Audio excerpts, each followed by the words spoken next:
All right, good morning, good afternoon, sugars. We're going to be going through rational exponents. If you have a rational, you will see that you can change it to a radical. So, the square root of 5 is equal to 5 raised to the 1/2 power, okay? So whatever that index is right there, that index is the denominator of the exponent, okay? So this is called radical form right here because it has a radical. This is called rational form right here, and it is written as a fraction. The 1 itself comes from whatever number is right there, okay? So I hope that helps just a little bit, and that's what we're going to be going in between, okay? So if you have this right here, that's the same thing as saying the nth root of a to the first power. So you can see that whatever your numerator goes there, but your index goes right there, okay? So that goes into the denominator. All right, now you could potentially have a number besides 1 right there. So we're going to use this formula right here, where this is still the index, still goes right there, and that tells you what root you're taking, and that is a to the m, okay? So it doesn't really make that much sense with this right here, but it will make much more sense once we get down here, okay? So what they're asking is for you to take this and write it in radical form. So right now, this is in rational form, okay, or exponential form, if you want to think of it that way, okay? Now, whatever is in the denominator, that is your index, and that is the root that you are taking. So I'm going to go ahead and draw my root, and we are going to have the 4th root, and then what we have there, our term is x, and x is to the first power. So that's pretty much it. Same thing here. Both of these terms are in parentheses, so both of those terms are going to be in the radical. Now, whatever this bottom is, that is your index or your root, whatever you want to call it. So that is the square root of 15n. So this can sometimes help you reduce things. And we're going to reduce this next one right here because we can. So raising it to the 1/3 power means that you're taking the 3rd root. So if I was over here and I did the square root of x, that's just x to the 1/2. The cube root of x is x to the 1/3, okay? So when I see this right here and I have the 3 in the denominator, that's my index, and that tells me what root I'm taking. So the 24 is going to go inside the root, and it is the cube root. Now the fancy thing is there is a perfect cube in 24.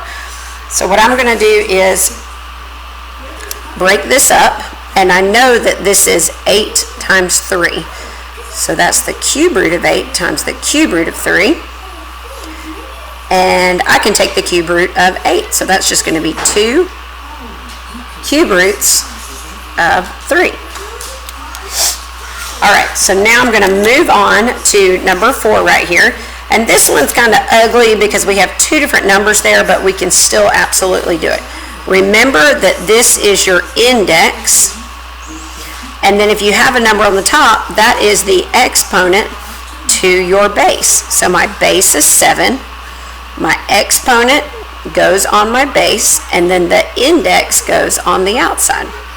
So this is just saying the cube root of 49, and I can't do anything more with that besides leave it. All right, number 5. We're going to go through a few of these.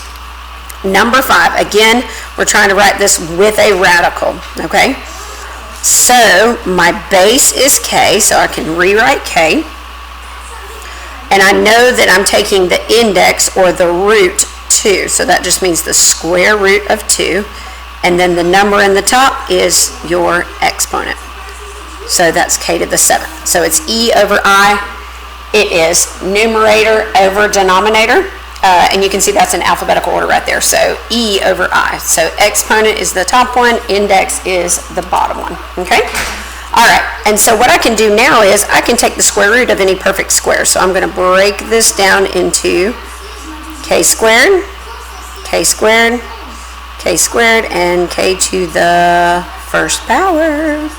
So I have this, and this, and this, and I can take the square root of all of those. So all three of them move to the outside. So that'll be k cubed on the outside with a square root of k on the inside. All right, good job. So now let's see what's going on with this next one here. This one's kind of crazy looking.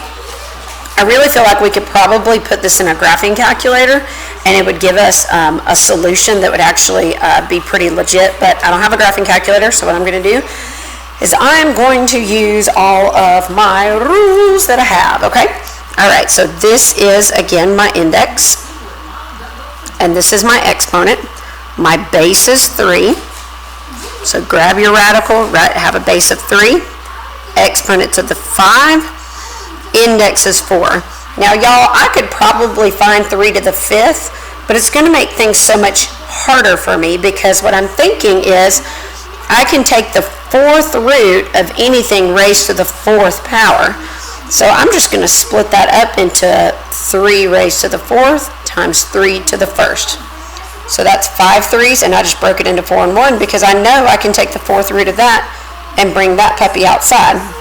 So I have a 3 here, I still have the 4th root, and I still have a 3 underneath. There you go. All right, let's keep going. We have a couple of them that we can keep working with. On number 7, again, if you need to label it, that's your exponent. That is your index, e over I. It's in alphabetical order, numerator over denominator. And then this is my base. So I can go ahead and rewrite my base. And then I have the 4th root. But if you notice, A and B are not only both having the 4th root done to them, but they also have this 3 being done to them. So they both get the exponent of 3. Which I could give them both the cube. And that's it. There's nothing else I can do. I can't take the 4th root of it. It's not big enough.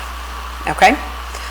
All right. And the answer to this one I'm going to go ahead and write down is cube root of 36x squared.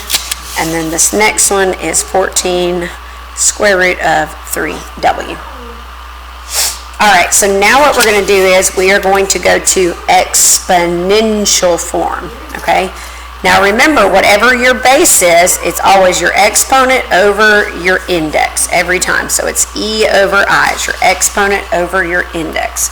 So this is called your base, base, and then you have your exponent over your index. So right now, I have the cube root of 16, and 16 is my base, so I'm going to rewrite it.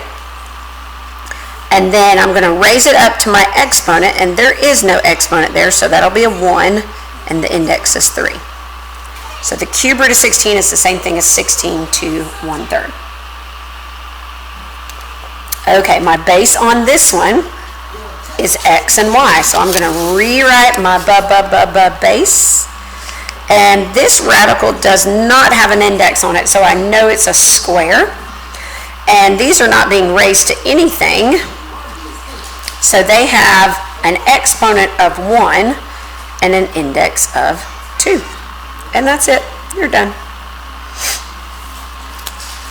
Okay, moving on. 8w. Both of those are my base. So I'm going to rewrite my base. And I'm putting parentheses around it because they're both underneath that 4th root. So that means I'm raising this to the 1/4 power. Okay? And I think you're getting the hang of it. Over here, base, exponent over index. And you are done. Okay? Not too bad. Right here, I know it looks ugly, looks scary, but it's not. My base is negative 2a. exponent over index. Still 5 over 4. Okay, so not too bad. All right, now moving on, what we're going to do is we are going to try to reduce some of these, and we're going to be using some of those rules that we haven't seen in a while. And that is absolutely okay. And whichever way you like it, if you like it in exponential form, do it in exponential form. If you like it in radical form, you can change it to radical form. It says our final answer needs to be in the simplest radical form. Okay? All right, so let's charge after this right here. I could use, because they have the same base, I could add these exponents together. That is one of those fraction rules that we have done before. If I were to write it as a root, that would be the cube root of x times, and this would be cube root of x to the 4th. And we know we can put those together because they have the same root, so that would be cube root of, that's 1x, that's 4x, so that's x to the 5th. And I can break that down because I can take the cube root of perfect cubes. So you can take the cube root of this, it moves to the outside, and then you have the cube root of x squared left over. Boom. That's it. Okay, moving on. Same thing over here. This one looks a little scary. If you notice, the one thing that I don't like about this one is that they're not underneath the same radical. So if I'm trying to write them in the same radical, you want them to have the same index. So this one is taking the 4th root and this one's taking the square root, and that kind of stinks. So what we're going to do is we are going to make it work for us. We're going to put them both to the 4th root. So let's just think about simple fractions. Isn't there like a number that I could maybe multiply this by, like a fancy 1, to make that a denominator of 4? So couldn't I multiply that by 2 over 2? It's just like multiplying by a fancy 1. So that would make that 6/4 instead of 3/2. Now I like that a lot better because now I know they're both under the 4th root. So I have the 4th root of p times the 4th root of p to the, what's my exponent? 6. Okay, now put them together and I have the 4th root of 1 and 6 gives you 7. Now break them apart because it's the 4th root, so I can take the 4th root of any number raised to the 4th power. So I can take the 4th root of p to the 4th, and that gives me p 4th roots of p cubed. Sorry, I kind of ran into this one. All right, let's go ahead and do this number 22 while we're here. You can see that we have the power to the power rule right here. And when you have an exponent raised to another exponent, you multiply those. And I think that's going to be the easiest way for us to deal with this, is to go ahead and think back to that exponent rule. So I'll have 1 times 5 is 5, and 3 times 2 is 6. Now 5 and 6 don't reduce at all, so I'm just going to leave it as 6 root of a to the 5th. All right, 21, and then we're going to keep moving around. All right, so this one right here, no, they do not have the same index, and again, that bothers me. This is the 4th root, and that is the square root, so we want to make sure that they have the same radical. So I'm going to multiply this one by 2 over 2, just because I like it better that way. So this will be m to the 10 over 4 over m to the 7 over 4. And if you remember, we had a subtraction rule right there. If y'all remember, if they have the same base and they're being divided, you can subtract the exponents. Not sure if y'all remember that one. But if I subtract those, then I get 10 minus 7 is 3, comma denominator of 4. Index, base, exponent. Okay, another power to a power rule, you can just multiply those. And you rewrite your base, multiply your fractions, and you get 1/4, which is the 4th root of 32. And we can break that up because that's 16 times 2. So it's the 4th root of 16 times 2. And we can take the 4th root of 16, and that is a 2. And I still have the 4th root of 2 left over. Good job. Uh-oh, now this one, I know it's hard to see, but it has a negative in it, and we do not like negatives at all. Remember, you cannot have a negative in the exponent, so that's like a bad term, and you have to bring it to its opposite location. So if this is over 1, what I'm going to do is move that to the denominator, and then we have 100 raised to the positive 1/2 power, which is 1 over the square root of 100. We can take the square root of 100, so it is 1 over 10. So you start to get the hang of it. You figure out which way is easiest for you to move along and make it easiest for you. So like this one right here, they both have the cube root. So we could change them to a radical right now. Or we could go ahead and just use the addition property. And I believe that's a negative right there. So if the bases are the same and they're being multiplied, you can add the exponents. We've done that before. It's been a while. So 2/3 plus a negative 1/3 just gives you 1/3. Now I can rewrite that as the cube root of 16.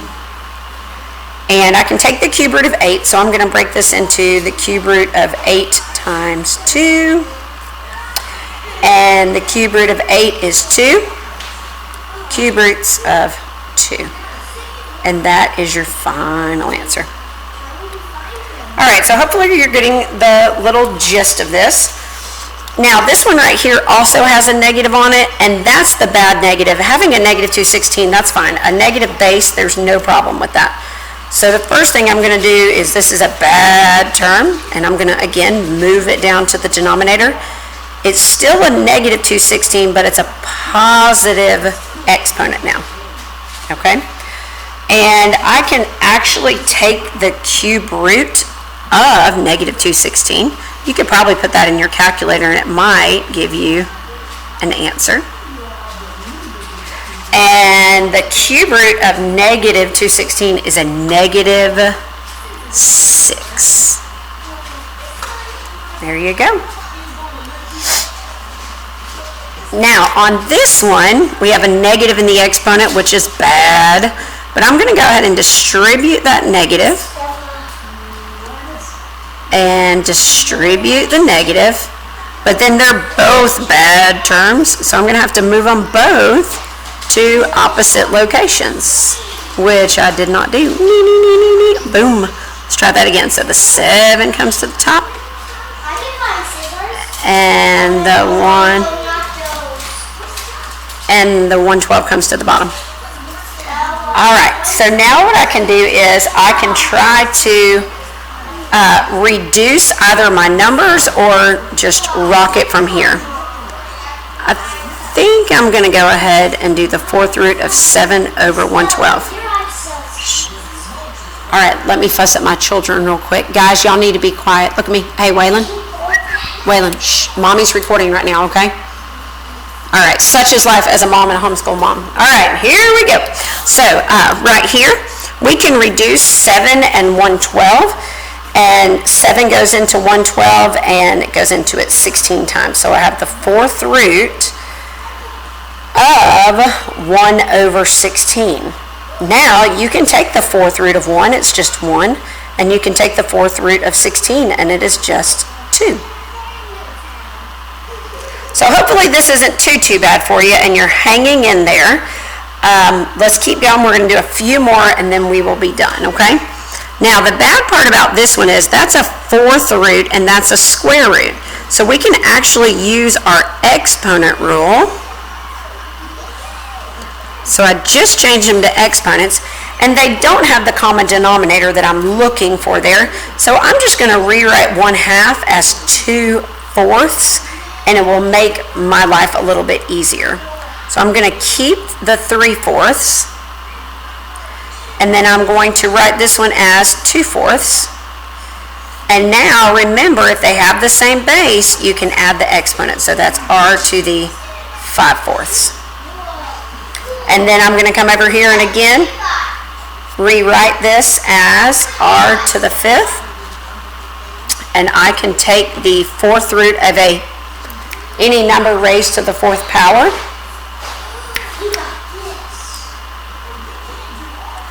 So that is going to be the 4th root of r to the 4th times r to the 1st. And this you can take the 4th root of. So that will come to the outside, and I'll have 4th root of r to the 1st. Boom, boom, boom. Okay? All right. Don't get upset about this one. This one's pretty easy. They're both underneath the same radical. They're both a square root. So I could really just draw them as a big square root, and that's 7 cubed, and that's 7 to the 1st, which means I have 3 7s on the top and 1 7 on the bottom. So that really just reduces to 7 squared. And the square root of 7 squared is just 7, because 7 squared is 49. And wouldn't those 2's cancel out if you were to rewrite it? Exponent over index. And so your answer is just 7. Easy peasy lemon squeezy. All right, looking good, y'all. Y'all are doing a fantastic job. I think that you're going to do okay with this right here. I will give you this is the solution to this. So try that out. This is the solution to this one. And I'm just looking at my key here. Let's see here. This one looks kind of scary. So let's do 34 together, and then I promise I'll be done. Okay? All right, so you cannot take the 4th root of 25. You can take the square root of 25, but we're not quite there. So let's see what we can do. Okay? So I'm going to rewrite this as 25m squared raised to the 1/4 power. So if y'all remember my little distributing rule here, that's 25 to the 1/4, and that would be m to the 2/4. Okay? Well, I'm going to get really fancy here, and I'm going to rewrite 25 as 5 squared. Y'all okay with that? And I'm going to raise it to the 1/4. And then, of course, 2/4 can be reduced down to 1/2. And then I multiply those right there, and that gives me 5 to the 2/4, which is just 1/2, times m to the 1/2. They're both underneath, if you look, they're both under the square root, so the final answer is just the square root of 5m. So that took a little bit of manipulating right there. Okay? And that's okay. All right, good luck, sugars. I am praying that this actually worked this time, since I've had such a struggle bus before. So hope you guys are doing good. Take care of yourselves, and hopefully I will see you soon. See you later, alligators.